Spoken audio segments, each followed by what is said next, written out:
അല്ല ഞാൻ പറഞ്ഞോട്ടെ, അങ്ങ് പറഞ്ഞല്ലോ. അതൊക്കെ ഞാൻ സഹിച്ചോളാം. അങ്ങ് പറഞ്ഞല്ലോ. ശരി, അല്ല അങ്ങ് പറഞ്ഞല്ലോ, ഞാൻ ഇടപെട്ടില്ലല്ലോ. ഞാൻ BJP ഒരാൾ സംസാരിക്കുമ്പോൾ ഞാൻ ഇടപെട്ടില്ല. ഞാൻ ചോദിച്ചതിന് ആൻസർ ചെയ്യൂ. തരാത്തതിന് വേറെ അത് രണ്ടാമത്തെ വിഷയമാണ്. അത് രണ്ടാമത്തെ വിഷയമാണ്. നിങ്ങൾ നിങ്ങൾ വില വർദ്ധിപ്പിച്ചപ്പോൾ ഞാൻ പറയുന്ന കാര്യം പറയട്ടെ. ഇതില് കൃഷിക്കാരുടെ സ്ഥിതി എന്താ? കൃഷിക്കാർ എത്ര പേര് ആത്മഹത്യ ചെയ്യുമെന്നുള്ള നമ്പർ ഞാൻ ചോദിക്കുന്നില്ല. കൃഷിക്കാർ കൃഷി ഉപേക്ഷിക്കുകയാണ് ചെയ്യുന്നത്. കേന്ദ്ര സർക്കാർ തുക നൽകാത്തത് എന്നാണ് 6 മാസമായി നെല്ലിന്റെ വില കിട്ടിയിട്ടില്ല. തെറ്റാണത്. കേന്ദ്ര ഗവൺമെന്റിന്റെ കൊടുക്കാത്ത മാത്രമൊന്നുമല്ല, ഇവരതിനു വേണ്ടിയിട്ട് ഒരു സ്കീമും കൃത്യമായി തയ്യാറാക്കിയിട്ടില്ല. കേന്ദ്രം 4 രൂപ 2 രൂപ കൂട്ടിയപ്പോൾ ഇവരെന്താ ചെയ്തെന്നറിയോ? ആ 2 രൂപ ഇവിടെ കൂട്ടാതെ ഇവിടെ കുറയ്ക്കുക ചെയ്തത്, തുല്യമായി നിലനിർത്തി. കേന്ദ്രത്തിൻ്റെ സപ്പോർട്ട് പ്രൈസ് കൂട്ടിയപ്പോൾ ആ കൂട്ടിയ ബെനിഫിറ്റ് പോലും നെൽകർഷകർക്ക് കൊടുത്തില്ല. ഇതൊക്കെയാണ് യാഥാർത്ഥ്യം. അത് ഒരു യാഥാർത്ഥ്യമാണ്. ഇപ്പം ആ യാഥാർത്ഥ്യത്തോട് ഇടതുപക്ഷ ജനാധിപത്യ മുന്നണി പ്രതികരിക്കുന്നുണ്ടെങ്കിൽ വെൽ ആൻഡ് ഗുഡ്.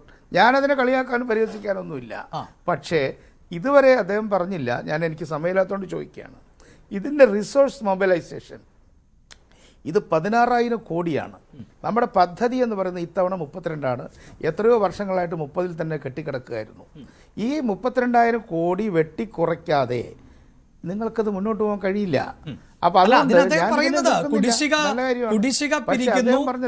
തന്നെ ടൂറിസം മേഖലയിലടക്കം വലിയ വർധനവ് പ്രതീക്ഷിക്കുകയാണ്, വരുമാന വർധനവ് പ്രതീക്ഷിക്കുകയാണ് സംസ്ഥാനം എന്നതാണ്. ടൂറിസം ഒക്കെ അതിനെയാണല്ലോ SOTR എന്ന് പറയുന്നത്, സ്റ്റേറ്റ്സ് ഓൺ ടാക്സ് റവന്യൂ. വേറെ മന്ത്രങ്ങളൊന്നും ഇല്ല. ഒന്ന് States on tax revenue, central transfer, loan. ഈ 3 കാര്യങ്ങളെ ഫിനാൻസിലുള്ളൂ, വേറെ ഒരു കാര്യമില്ല. ആ ടാക്സ്, നോൺ ടാക്സ് റവന്യൂ.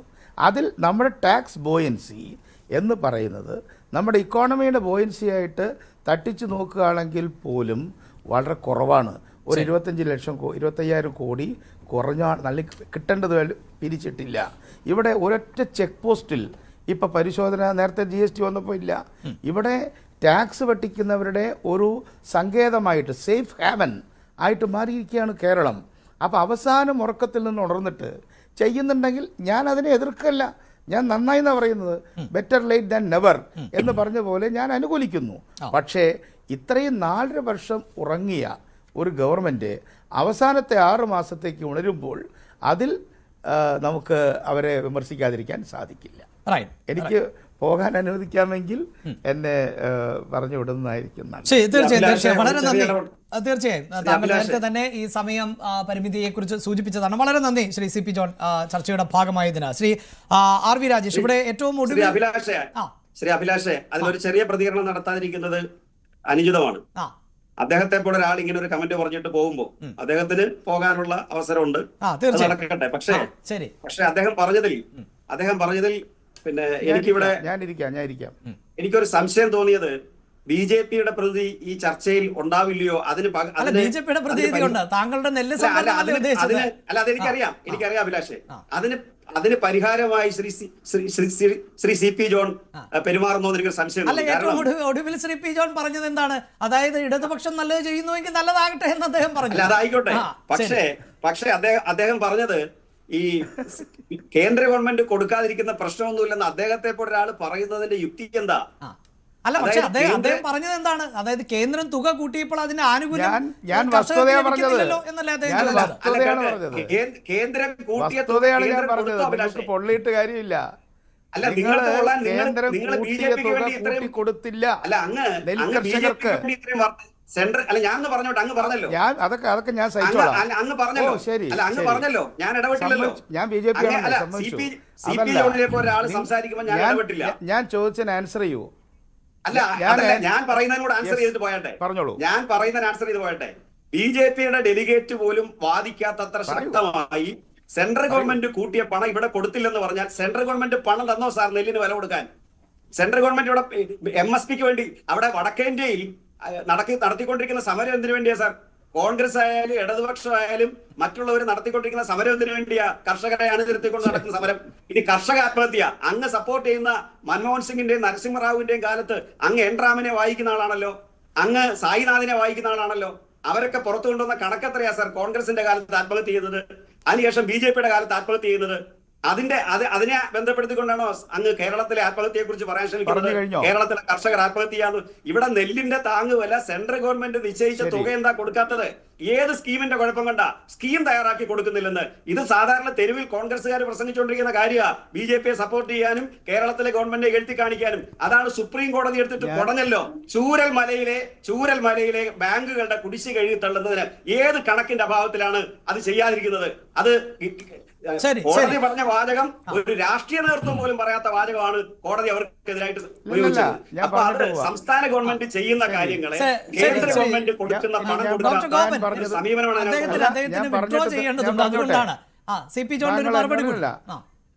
അല്ല, ഞാൻ പറയാം എന്നിട്ട് ഞാൻ പറഞ്ഞിട്ടേ പോവുള്ളൂ.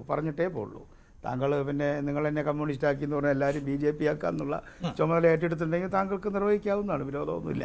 പക്ഷേ എന്താണ് നെൽകർഷകരുടെ സ്ഥിതി? ഞാൻ സ്പെസിഫിക് ആയിട്ടാണ് പറഞ്ഞത്. നെല്ലിന് കേന്ദ്രം കൂട്ടിയ താങ്ങുവില ഇവിടെ കൂട്ടിയില്ല, മറിച്ച് ആ താങ്ങുവില 28.32 നിലനിർത്തി. നിങ്ങൾ ആ 2 രൂപ കർഷകർക്ക് ട്രാൻസ്ഫർ ചെയ്തില്ല. 1. 2, കേന്ദ്രം നെൽകർഷകർക്കെന്നല്ല പല സ്ഥലത്തും കുടിശ്ശിക കൊടുക്കാനുണ്ടെങ്കിൽ ഇപ്പൊ 2 ഉറുപ്പിക ഇപ്പൊ കൂട്ടി, നേരത്തെ കൂട്ടിയില്ല. നേരത്തെ കൂട്ടിയപ്പോൾ നിങ്ങൾ കൂട്ടിയില്ല. ഇത് നിങ്ങൾ പഠിച്ചില്ല, അതാ വിഷയം. നിങ്ങൾ കർഷകരോട് ചോദിച്ചു, അല്ലെങ്കിൽ നിങ്ങളുടെ കർഷക സംഘത്തിനോട് ചോദിച്ചു. അപ്പോ ഞാൻ അല്ല, നിങ്ങൾ തെറ്റി. You are wrong. നിങ്ങൾ പഠിച്ചിട്ട് പറയൂ. നിങ്ങൾ കേന്ദ്രം കൂട്ടിയപ്പോൾ ആ കൂട്ടിയ അനുപാതം ഇവിടെ വിലയിൽ വർദ്ധിപ്പിച്ചില്ല. താങ്കൾ അത് മനസ്സിലാക്കിയിട്ടില്ല. പക്ഷേ ഇപ്പൊ നിങ്ങൾ 2 രൂപ കൂട്ടി. അത് രണ്ടാമത്തെ വിഷയമാണ്. നിങ്ങൾ നിങ്ങൾ വില വർദ്ധിപ്പിച്ചപ്പോൾ ഞാൻ പറയുന്ന കാര്യം പറയട്ടെ. നിങ്ങളിപ്പോൾ എന്തെങ്കിലും രാഷ്ട്രീയ പ്രസംഗം നടത്തി ഞാൻ അതിനോട് യോജിക്കുന്നില്ല, അല്ല അതിനോട് സംസാരിക്കാനില്ല. നിങ്ങൾ വില കൂട്ടിയപ്പോൾ ആ വില വർദ്ധിപ്പിച്ചില്ല, 1.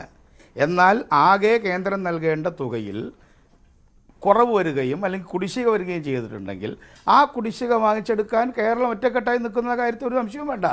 ഇപ്പോൾ ധനകാര്യ കമ്മീഷന്റെ കാര്യത്തിൽ ഗവൺമെന്റ് കൊടുത്ത മെമ്മോറാണ്ടത്തെക്കാളും നല്ലതെന്ന് ഞാൻ പറയുന്നില്ലെങ്കിലും കൃത്യമായി ധനകാര്യ കമ്മീഷന് വേണ്ടി മുന്നിൽ ആ കേരളത്തിന് വേണ്ടി നിങ്ങൾ തന്നെ പ്രസംഗിച്ചുകൊണ്ടിരുന്നാൽ എന്ത് ചെയ്യും? നിങ്ങൾ പേഴ്സണൽ അറ്റാക്ക് ചെയ്യരുത്. എനിക്ക് നിങ്ങളെ അറിഞ്ഞുകൂടാ. അതുകൊണ്ട് പേഴ്സണൽ അറ്റാക്ക് ചെയ്യരുത്. ഞാനടക്കമുള്ള 3 അംഗ സംഘമാണ് 16-ാം ധനകാര്യ കമ്മീഷൻ്റെ മുന്നിൽ പോയത്. ധനകാര്യമന്ത്രി ഞങ്ങൾക്ക് നന്ദി പറഞ്ഞു. കാരണം കേരളത്തിന് വേണ്ടി ആദ്യമായിട്ടാണ് പ്രതിപക്ഷ മുന്നണി, കക്ഷികളല്ല, മുന്നണി തന്നെ പ്രതിപക്ഷ നേതാവിൻ്റെ നേതൃത്വത്തിൽ പിന്നെ MMSനും ഞാനും കൂടെയാണ് പോയത്. അപ്പോൾ കേരളത്തിന് വേണ്ടി ചോദിക്കുന്നതിലൊന്നും ഞങ്ങൾ പുറകിലല്ല. പക്ഷേ നിങ്ങളുടെ പെർഫോമൻസ് നെൽകൃഷിയുടെ കാര്യം ചർച്ച ചെയ്യുന്നതുകൊണ്ട് പറയുകയാണ്. പാഡി റെസിപ്റ്റ് ഷീറ്റ് എന്ന് പറയുന്ന വെറും ഒരു കടലാസ് അത് കൊടുക്കുകയാണ്. അപ്പോൾ ചരക്ക് കൊടുത്തിട്ട് നിങ്ങൾ ലോൺ എടുപ്പിക്കുകയാണ്, കർഷകരെ കൊണ്ട് ലോൺ എടുപ്പിക്കുകയാണ്. എന്നിട്ട് അവർ കടക്കണിയിലായി, അവർ ചരക്കും പോയി, അവർക്ക് കടവായി. അതിന് അല്ലല്ല, ഇത് നിങ്ങൾ കർഷകരോട് അല്ല, നിങ്ങൾ കർഷകരെ കൊണ്ടാണ് ലോൺ എടുപ്പിക്കുന്നത്. കർഷകരെ കൊണ്ടാണ് ലോൺ എടുപ്പിക്കുന്നത്.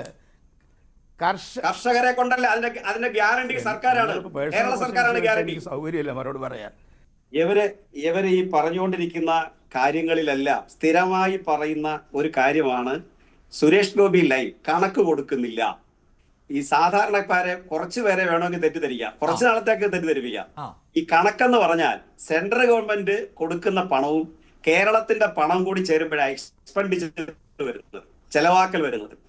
ആ ചെലവാക്കലിനകത്ത് സെൻട്രൽ ഗവൺമെന്റിന്റെ 60% കിട്ടുമ്പോഴാണ് സംസ്ഥാന ഗവൺമെന്റ് 40% ചെലവാക്കേണ്ടി വരുന്നത്, അല്ലെങ്കിൽ തിരിച്ച്.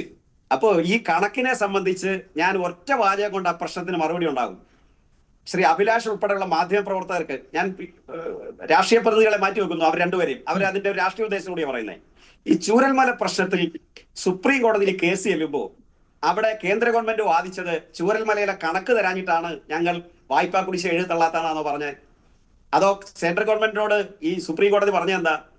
രാഷ്ട്രീയക്കാർ പറയുന്നതിനേക്കാൾ ശക്തമായ ഭാഷയിലാണ് അവർ പറഞ്ഞത്. അതുകൊണ്ട് ഈ കണക്കിന്റെ കളി അവിടെ മാറ്റിവെയ്.